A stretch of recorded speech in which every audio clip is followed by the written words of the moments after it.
Hey guys. So today for grocery awareness, again, I'm at the grocery store. If you've missed this, missed out on the first one, I'm going to start doing some grocery awareness here at the store.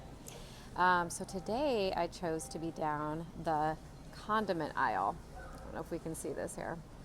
Condiments are tricky. They're ones for me that I didn't check on for a long, long time. And then someone had pointed something out to me one day, and I was like, oh. And when I started reading ingredients on them, I was like, yikes. So I just thought I'd bring some to attention for you here, real quick. Number one, probably the biggest shocker for me, is the good old pickles. Okay, I'm right here next to all the pickles.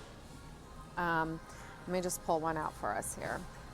Pickles are the biggest culprit of hidden dyes, because you just don't think, why do they need a dye in them, right?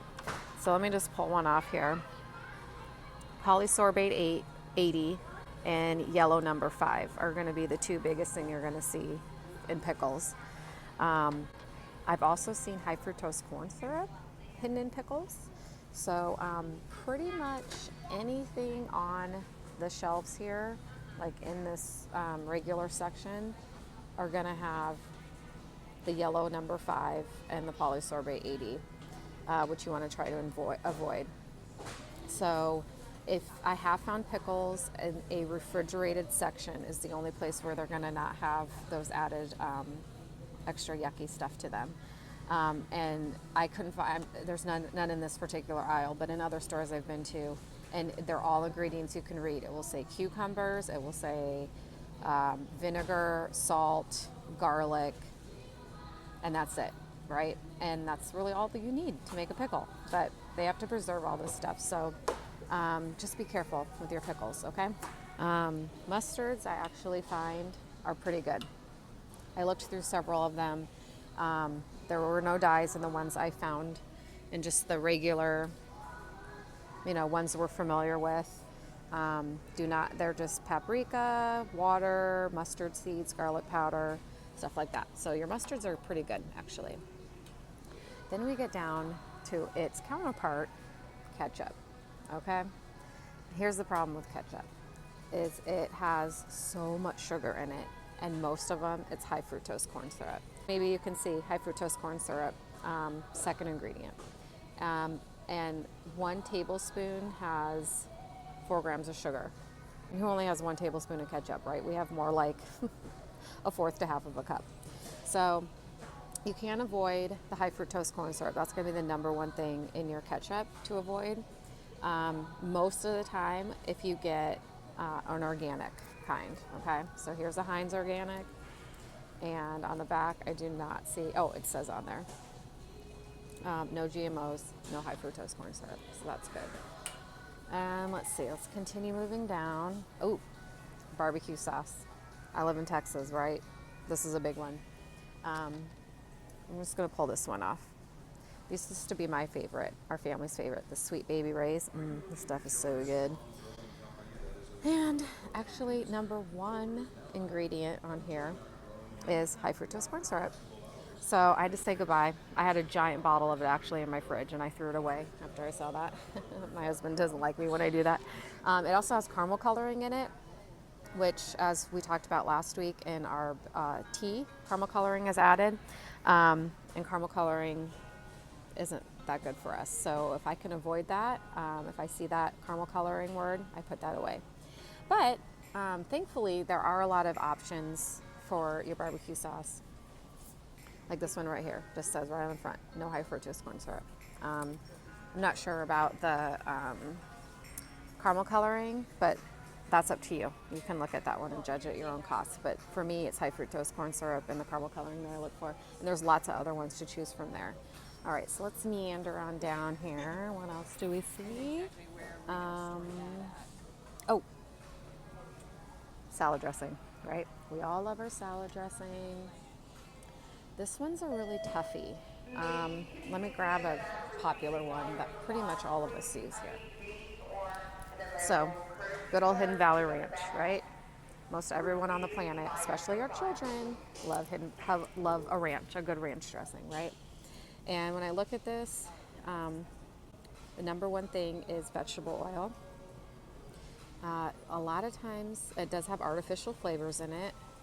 And a lot of times I do see in some dressings high fructose corn syrup. I think when you get into the fat-free, that's where you're going to see that. So I take the fat out, and the way they make it taste better is by adding sugar, and the cheaper sugar is high fructose corn syrup. So, but let me just touch with this a little bit on oils and the danger of the oils here. Vegetable oil, canola oil, cottonseed oil, soybean oil.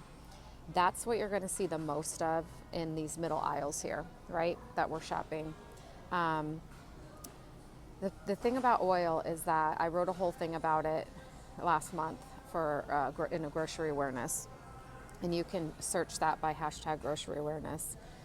But oils are they go through a very high processing rigmarole to get it palatable and on our shelves. Okay, so it has to be degummed, it has to be bleached, it has to be hydrogenated, it has to be de-waxed, and then after all that, they have to deodorize it.